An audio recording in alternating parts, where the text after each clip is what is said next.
सोडून तुलाज मातीला तू जाग उधाणू दे आज उरी उजाडू दे आज साकड हे माग होऊ दे पहाट नवी आता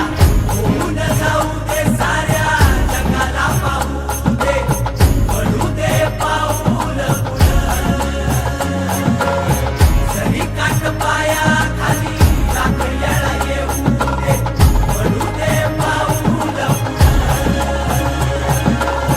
मोठी लढाई र लढू मातीसाठी र गड्या मनगटाचं जोर लावून दाटला जरी अंधार एकजूट होऊ आज दिवा देऊ तेज धावून तू आभाळ